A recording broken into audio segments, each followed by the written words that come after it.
মোৰ ইউটিউব চেনেলটোলৈ আপোনালোক সকলোকে স্বাগতম জনাইছোঁ। আৰু আজি এখন গাড়ী আহিছে ফ'ৰ্ডৰ ইকো স্পৰ্ট।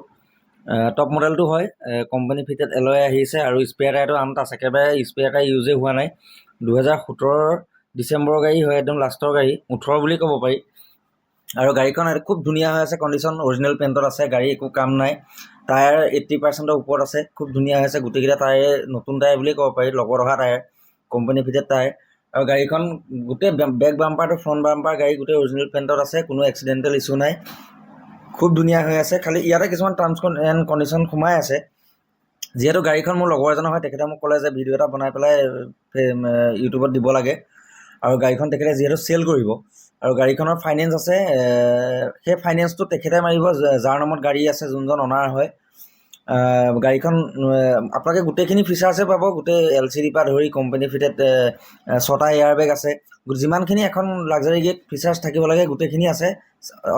গোটেই সম্পূৰ্ণ ফিচাৰ্ছখিনি আপোনালোকে পাব। আৰু তাৰ আগতে মই কৈ লওঁ যে সেইটো গাড়ীখন আপোনাৰ ফাইনেন্সত আছিল, ফাইনেন্সটো যিজনে চেল কৰিব তেখেতে ফাইনেন্সটো মাৰি থাকিব। আৰু কোনোবাই যদি ইচ্ছুক ব্যক্তি আছে, ল'ম বুলি ভাবিছে, তেতিয়াহ'লে মোক ডেছক্ৰিপশ্যনত মই নাম্বাৰটো দি দিম, কণ্টেক্ট কৰিব পাৰিব। আৰু লগতে কমেণ্ট বক্সতো মেছেজ কৰিব পাৰিব। যদি কোনোবাই ল'ম বুলি ভাবিছে ল'ব পাৰিব, খুব ধুনীয়া গাড়ী, একো প্ৰব্লেম নাই। নিজৰ কাৰণে যদি কোনোবাই লয়, খুব ভাল হৈ আছে গাড়ীখন। তেখেতে ক'ত এফিডেভিট এটা কৰি পেলাই গাড়ীখন এৰি দিব। যদি কোনোবাই তেনেকৈ লওঁ বুলি ভাবে, আমাৰ লোকেলতে হওক বা বেলেগতে হওক, কোনো কথা নাই, তেখেতে গাড়ীখন অতি সোনকালে চেল কৰিব। আৰু দামটো তেখেতে ৰাখিছে 590, আৰু তাতে অকণমান কম বেছি হ'ব। যদি কোনোবাই লওঁ বুলি ভাবে তেতিয়াহ'লে মোক কমেণ্ট বক্সত কমেণ্ট কৰিব বা কল কৰিব। গাড়ীখন একদম ধুনীয়া হৈ আছে, খুব মানে মৰমত ৰখা গাড়ী, ভালকৈ ৰখা গাড়ী। যদি কোনোবাই ল'ম বুলি ভাবে তেতিয়াহ'লে কণ্টেক্ট কৰিব, গাড়ীখন আপোনালোকে ল'ব পাৰিব।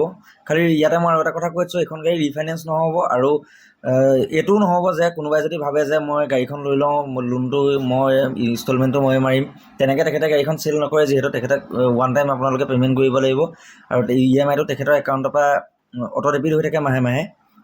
গতিকে আপোনালোকে কোনোবাই ল'লে মোক কল কৰিব, কণ্টেক্ট নাম্বাৰ দি দিম। গাড়ী খুব ধুনীয়া হৈ আছে, আপোনাৰ মিটাৰটো আপোনাৰ 35,000 চলিছে, একদম ধুনীয়া হৈ আছে গাড়ী, একো প্ৰব্লেম নাই। যদি আপোনালোকে লয় মোক কণ্টেক্ট কৰিব। তো ভিডিঅ'টো আপোনালোকে চাব সম্পূৰ্ণকৈ। আৰু আজিলৈ বাই বাই।